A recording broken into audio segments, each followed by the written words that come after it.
शिवसेनेचे दिनेश थोरवे यांच्यासह राष्ट्रवादी काँग्रेसचे डॉक्टर सुनील गोटीराम पाटील व भाजपच्या अश्विनीताई अत्रे यांचा समावेश। खोपोली नगर परिषदेच्या स्वीकृत नगरसेवक पदासाठी शहरातील सुप्रसिद्ध व्यावसायिक व सामाजिक कार्यकर्ते सुरभी ज्वेलर्सचे संचालक दिनेश थोरवे यांची निवड करण्यात आली आहे। याचबरोबर राष्ट्रवादी काँग्रेसकडून डॉक्टर सुनील गोटीराम पाटील आणि भारतीय जनता पक्षाकडून अश्विनीताई अत्रे यांचीही स्वीकृत नगरसेवक म्हणून निवड झाल्याने नगर परिषदेच्या कामकाजात अनुभवी व सामाजिक बांधिलकी जपणाऱ्या व्यक्तिमत्वांचा सहभाग वाढला आहे। दिनेश थोरवे हे गेल्या अनेक वर्षांपासून खोपोली शहरात सामाजिक, धार्मिक व विकासात्मक उपक्रमांमध्ये सक्रिय आहेत। गरजू नागरिकांना मदतीचा हात, विविध सामाजिक उपक्रमांचे आयोजन तसेच शहराच्या विकासाशी संबंधित प्रश्नांवर सातत्याने आवाज उठविणारे नेतृत्वशील व्यक्तिमत्व म्हणून त्यांची ओळख आहे। त्यांच्या या कार्याची दखल घेतच त्यांची स्वीकृत नगरसेवक म्हणून निवड झाल्याचे बोलले जात आहे।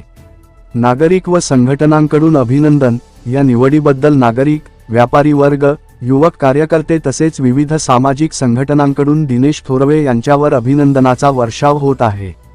तसेच डॉक्टर सुनील गोटीराम पाटील आणि अश्विनीताई अत्रे यांच्या निवडीचेही सर्व स्तरांतून स्वागत करण्यात येत असून तिन्ही स्वीकृत नगरसेवकांच्या अनुभवाचा व सामाजिक जाणीवेचा उपयोग शहराच्या सर्वांगीण विकासासाठी होईल असा विश्वास व्यक्त केला जात आहे।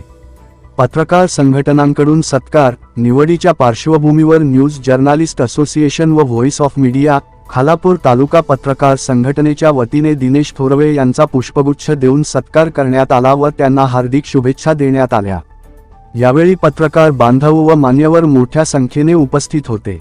तसेच डॉक्टर सुनील पाटील आणि अश्विनीताई अत्रे यांचेही अभिनंदन करण्यात आले। आपल्या निवडीबाबत प्रतिक्रिया व्यक्त करताना दिनेश थोरवे म्हणाले की खोपोली शहराच्या सर्वांगीण विकासासाठी, नागरिकांच्या समस्या सोडविण्यासाठी आणि पारदर्शक व लोकाभिमुख कारभारासाठी मी नेहमीप्रमाणे प्रामाणिकपणे काम करत राहीन। दिनेश थोरवे यांच्यासह डॉक्टर सुनील गोटीराम पाटील व अश्विनीताई अत्रे यांच्या निवडीमुळे खोपोली नगर परिषदेच्या कामकाजाला नवी दिशा मिळेल आणि शहराच्या विकासाला अधिक गती मिळेल अशी अपेक्षा नागरिकांकडून व्यक्त केली जात आहे।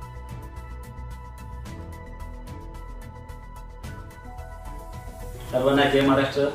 सन्माननीय आमदार साहेब यांनी माझ्यावर जो विश्वास दाखवला, गेली कित्येक वर्ष आम्ही या खोपोली शहरामध्ये सामाजिक व राजकीय क्षेत्रात काम करत असताना साहेबांच्या मार्गदर्शनाखाली छोट्या मोठ्या ज्या समस्यांचं निवारण करण्यासाठी आम्हाला संधी मिळाली, त्याचप्रमाणे या शहरातील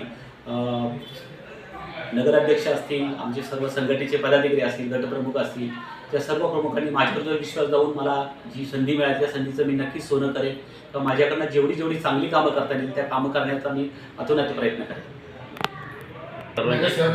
शिवसेनेतून जे पद मिळालं आहे नगरसेवकाचं, स्वीकृत नगरसेवकाचं, कोणाला श्रेय द्याल काय सांगा? सर्वप्रथम याचं माझे श्रेय सन्माननीय आमदार साहेब यांचं असेल, तसेच आमच्या पूर्ण पक्षाचे पदाधिकारी असतील, महिला आघाडी असेल, आणखी खूप सर्व संघटना असतील, तर त्यांनी एकमताने माझं नाव स्वीकृत नगरसेवकाचे आमदार साहेबांकडे सांगितलं। त्याबद्दल मी सर्वांचे मनपूर्वक आभारी आहे।